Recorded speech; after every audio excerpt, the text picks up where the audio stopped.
Hello viewers, আসসালামু আলাইকুম। Welcome back to my channel. সবাইকে রমজানের শুভেচ্ছা। সবাই কেমন আছেন? আশা করি সবাই অনেক ভালো আছেন। আমিও আল্লাহর রহমতে অনেক ভালো আছি, সুস্থ আছি। তো যে যেখান থেকে আমার ভিডিওটি দেখছেন তাদের সবাইকে জানাই অসংখ্য ধন্যবাদ। জেডে ফ্রেন্ডস চৌধুরী ফ্যামিলি থেকে আপনাদের সবাইকে জানাই আন্তরিক শুভেচ্ছা এবং অভিনন্দন। তো রমজান মাস চলে এসেছে আর রমজান মাসের যে কাজকর্মগুলো সেগুলো সবার ঘরেই ঘরে এখন। তো আমি সকালবেলা ঘুম থেকে উঠে এখানে ছোলা সিদ্ধ বসিয়ে দিয়েছি। তো ভাবছিলাম একসাথে অনেকগুলো ছোলা সিদ্ধ করব। তার করা হলো না। ঘরের কাজকর্ম করতে করতে সব টাইম শেষ হয়ে যায়। আর আজকে সকাল সকাল ঘুম থেকে উঠে ইফতারের জন্য রান্না বান্না করার জন্য রেডি হয়ে গেলাম। তো এখানে আলু সিদ্ধ বসিয়ে দিয়েছি। আর এগুলো এখন কাটা বাছার করব। তো এখানে আমি টমেটো, পেঁয়াজ, কাঁচামরিচ, ধনেপাতা যা যা যাবতীয় জিনিস লাগে ইফতার বানাতে সেই সব কিছু কেটে নিব। তো সবাই আমার ভিডিওটি এনজয় করুন। আর ভিডিওটি ভালো লাগলে অবশ্যই একটি লাইক করে যাবেন আর সাবস্ক্রাইব করতে ভুলবেন না। তো সবার দিনকাল কেমন যাচ্ছে, রমজান মাস কেমন যাচ্ছে সবার কমেন্টে জানাবেন। দেখতে থাকুন আমার ভিডিওটি।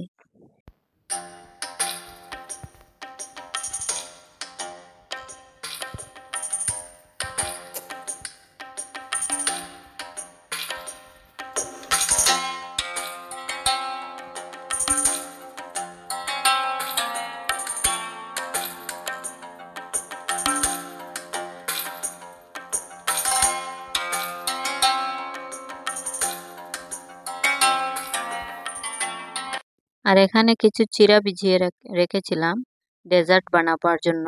তো ইফতার পরে ডেজার্ট খেলে খুব ভালো লাগে ঠান্ডা ঠান্ডা। তো এখানে পাতিলের মধ্যে প্রথমে দুধ নিয়ে নিলাম। তো এখানে আমি 1/2 লিটার দুধ নিয়েছি আর সাথে দিয়ে দিচ্ছি কিশমিশ, কাজু বাদাম, পেস্তা বাদাম, দিয়ে দিব কালি জিরা, মৌরি আর নারকেল গুঁড়া, শুকনো গুঁড়ো আর খেজুর। এই তো চুলাটা ধরিয়ে দিলাম। আর এখানে আমি ডালচিনি, এলাচ দিয়েছি আর সাথে তেজপাতাও দিয়ে ভালো করে জাল দিয়ে নিব। তো এখানে চিড়াগুলো ভালো করে ধোয়া হয়ে গেছে। এখন আমি চিড়াগুলো দিয়ে দিচ্ছি। দুধে বলক চলে এসেছে আর এখানে অল্প লবণ আর 1/2 কাপ চিনি দিয়েছি। তো আপনারা যে যার মতো টেস্ট অনুযায়ী মিষ্টি দিতে পারেন। আর এখানে আমি 2টা কলা নিয়ে নিলাম। তো কলাগুলোর খোসা ছাড়িয়ে নেব। তো কলাগুলো আমি ডেজার্টের জন্যই কেটে নিব এখন। আপনারা যে কোনো শেপ দিতে পারেন, আমি গোল গোল শেপ দিলাম আমার বাটির অনুযায়ী। এখন আমি ডেজার্টটা ফুড বক্সে নিয়ে নিব। তো রমজান মাসে এরকম যে ডেজার্ট বানালে খেতে খুব ভালো লাগে ইফতারের পর। আর এখানে আমি জাফরান দিয়ে দিচ্ছি অল্প। জাফরানটা শরীরের জন্য অনেক ভালো।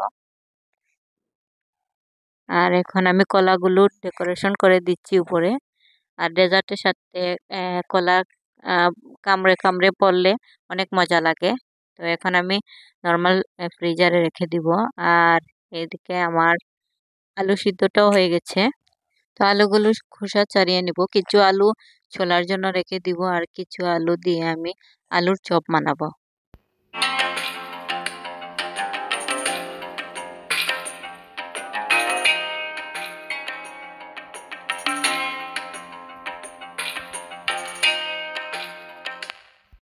এখন চলে আসলাম আলুর চপ বানানোর জন্য। আর এখানে আমি আলুকে ম্যাশ করে নিব আলুর চপের জন্য। তো আলুগুলো শক্ত হলে আলুর চপ কিন্তু ভালো লাগে। আর এখানে আমি পেঁয়াজ, কাঁচামরিচ, ধনেপাতা আর যাবতীয় মশলাপাতি দিয়ে স্বাদ মতো লবণ দিয়ে আর অল্প কিছু টেস্টিং সল্ট দিব, দিয়ে ভালো করে মাখিয়ে নিব।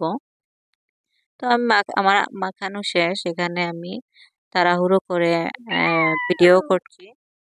তো হাতে তেল লাগানোর কথা মনে নেই। তো এখানে আমি তাড়াহুড়ো করে করছি আর ইফতারের সময়ও হয়ে আসছে, তাই এগুলো আমি ভালো করে গোল গোল করে লম্বাটে করে শেপ দিয়ে ফ্রিজের মধ্যে রেখে দিব। তো এইভাবে আমি আজকে 2 শেপে বানাবো।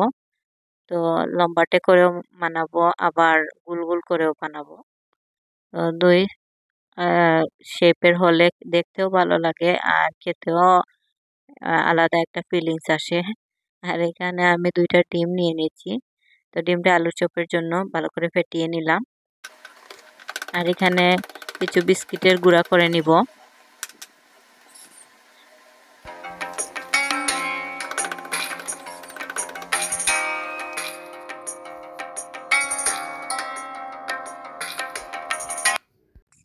তো এখানে আমি একটা একটা করে উম, আলুর চপকে আমি প্রথমে ডিমের মধ্যে গড়িয়ে নিলাম, আর এখন আমি বিস্কিটের গুঁড়ার মধ্যে গড়িয়ে নিচ্ছি।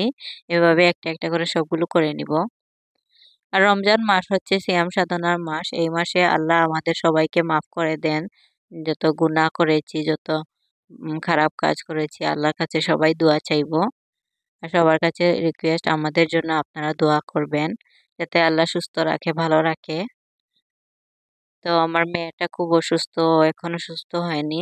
তো সবাই আমার মেয়েটার জন্য দোয়া করবেন। আর এখানে আমি কিছু ডাল ভিজিয়ে রেখেছিলাম রাত্রে, সেগুলো ব্লেন্ড করে নিয়েছি। এখানে আমি মুসুরি ডাল আর ছোলার ডাল আর সাথে আরো খেসারি ডাল বলে নাকি, ওই 3টা ডাল একসাথে ভিজিয়ে রেখেছিলাম।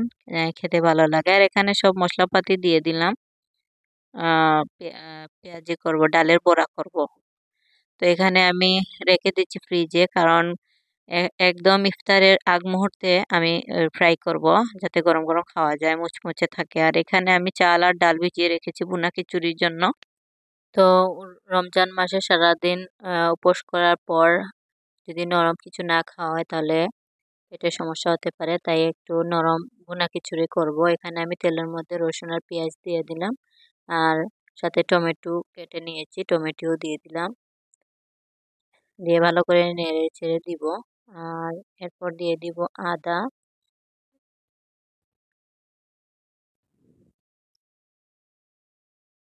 এরপর ঢাকনা দিয়ে ঢেকে দিলাম। তো এই তো মশলাগুলো দিয়ে দিয়েছি। তো খুব তাড়াহুড়ো করে ভিডিও করেছি, ভিডিও করার টাইম নাই অনেক। ইফতারের সময় সবাই এরকম। আর অন্যদিকে আমার পোলাওটাও হয়ে এসেছে, আমি এটা দেখাতে পারিনি ভিডিওটা, তখন আমার মেয়েটা কান্নাকাটি করছিল, ভিডিও করতে পারিনি।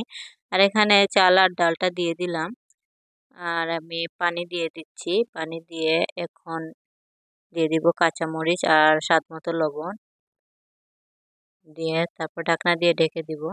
আর এই তো আমার ভুনা খিচুড়িটা প্রায় হয়ে এসেছে, তখনই আমি ধনেপাতা দিয়ে আর সামান্য ঘি দিয়ে নেড়ে চেড়ে দমে রেখে দিব।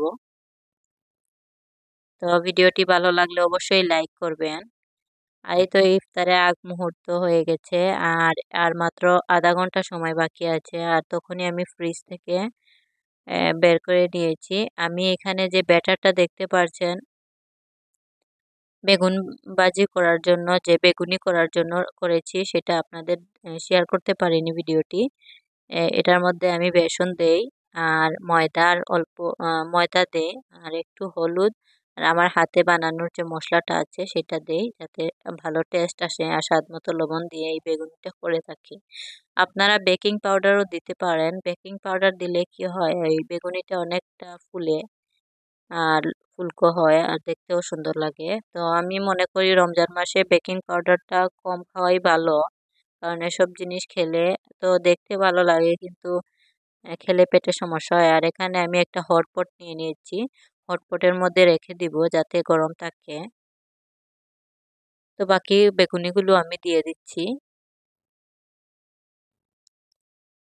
তো ভালো লাগলে অবশ্যই আমার চ্যানেলকে সাবস্ক্রাইব করবেন। আর এখানে আলুর চপগুলো নিয়ে এসেছি, আলুর চপগুলো এখন ফ্রাই করে ফেলবো। তা আলুর চপগুলো কিন্তু দেখতে খুব, মাশাল্লাহ, খুব সুন্দর হয়েছে। তো আজকে ইফতারিতে আপনারা কে কি বানিয়েছেন কমেন্টে জানাবেন। তো এখন আর নিজে ভিডিও বানাই আর অন্যদের ভিডিও দেখার সময় পাই না। খুব ইচ্ছা করে দেখার, কিন্তু সময় দিয়ে কুলাতে পারি না। তো আমি ভিডিও বানাই আমার যেরকম সবার ভিডিও দেখতে ভালো লাগে, আশা করি আমার ভিডিও দেখতেও আপনাদের ভালো লাগে। তো রমজান মাসের এই কাজগুলো করতে এত ভালো লাগে, একটু আলসামি আসে না। আর টাইম মতো সবকিছু করার জন্য অবশ্যই হাতে টাইম নিয়ে করতে হয়, না হলে ইফতারের টাইমে তাড়াহুড়ো লেগে যায়। তো এখানে আমি ডালের বড়াটাও ফ্রিজ থেকে বের করে নিয়েছি, সরি ডালের বড়ার পেস্টটা। এখন আমি ডালের বড়া বানাবো ছোট ছোট করে, তাই পাতিলের মধ্যে দিয়ে দিচ্ছি, সরি ফ্রাই প্যানে। এই তো ইফতারের আইটেমগুলো সব একসাথে নিয়ে নিলাম, আপনাদের সাথে শেয়ার করলাম কেমন হলো আজকের ইফতারের আইটেম। আর ইফতার শেষে নামাজ শেষ করে এসে একটু চা করলাম, সবাই চা খাবো। সন্ধ্যা পরে চা না খেলে, ইফতার পরে চা না খেলে সারাদিন যে ক্লান্তিটা গেছে সেটা আর দূর হয় না। চাটা খেলে অনেক ভালো লাগে। আর সেহরির আগ মুহূর্তে আমি এখন, আগ মুহূর্তে বলতে এখন সেহরির জন্য রান্না বান্না করব। তো আজকে আপনাদের একটা রান্নাই শেয়ার করছি, কারণ সব রান্না শেয়ার করতে পারবো না, তাই একটাই করছি ভালো মতো। এইখানে আমি মাছ ভুনা করব, রুই মাছ ভুনা। তো এখানে পেঁয়াজ রসুন দিয়ে দিলাম তেলের মধ্যে, আর স্বাদ মতো লবণ দিয়ে ঢাকনা দিয়ে ঢেকে নিলাম। তো পেঁয়াজটা ভাজা ভাজা হয়ে আসলে এখন আমি মশলাটা দিয়ে দিব। এখানে হলুদ, ধনিয়া গুঁড়া, মরিচের গুঁড়া দিয়ে দিয়েছি, স্বাদ মতো পানি। আমি এত ঝামেলা করে রান্না করি না, ঝটপট রান্না যেভাবে করলে খেতে ভালো লাগে সেইভাবে, আমি অতিরিক্ত মশলাও ব্যবহার করি না। তো এখানে মাছগুলো দিয়ে দিলাম। তো কেমন লাগছে আমার রান্না বান্না, ভালো লাগলে অবশ্যই লাইক করবেন। তো এখানে ঢাকনা দিয়ে ঢেকে দিয়েছি, আর এই তো বলক চলে এসেছে। এখন একটু পানি দিয়ে দিব ঝুলের জন্য। একটু নেড়ে চেড়ে ওলট পালট করে দিচ্ছি যাতে দুই পাশ ভালো করে হয়। এটা আমার রুই মাছ ভুনাটা হয়েই এসেছে। এখন আমি ধনেপাতা কাঁচামরিচ দিয়ে নামিয়ে ফেলবো।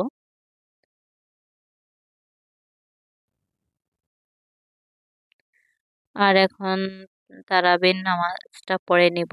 আর সবাই আমার জন্য দোয়া করবেন, আমিও দোয়া করি সবার জন্য, সবাই যাতে সুস্থ থাকেন, ভালো থাকেন। তো তারাবির নামাজটা শেষ, আর এখানে শসার গাজর নিয়ে এসেছিলেন, তো এগুলো ঢুকে রাখলাম ফ্রিজের মধ্যে। আর এখন ডেজার্টটা বের করছি, তো ডেজার্টটা এখন খাবো। তো এইরকম ডেজার্ট একটু গরম গরম ভাব যখন লাগে রোজা মাসে, আর ইফতারের পর এই ডেজার্টটা খেলে এত ভালো লাগে, এত শান্তি লাগে। আপনারা ট্রাই করে দেখতে পারেন ঠান্ডা ঠান্ডা এই ডেজার্টটা। আর পরিবেশনের আগে অবশ্যই এরকম লিকুইড দুধ দিয়ে দিবেন যাতে খেতে ভালো লাগে। তো কেমন হলো আমার ডেজার্ট আইটেমটা, ভালো লাগলে অবশ্যই লাইক দিবেন আর সাবস্ক্রাইব করতে ভুলবেন না। দেখা হবে পরবর্তী ভিডিওতে, আর সেই পর্যন্ত সবাই ভালো থাকবেন, সুস্থ থাকবেন। আসসালামু আলাইকুম।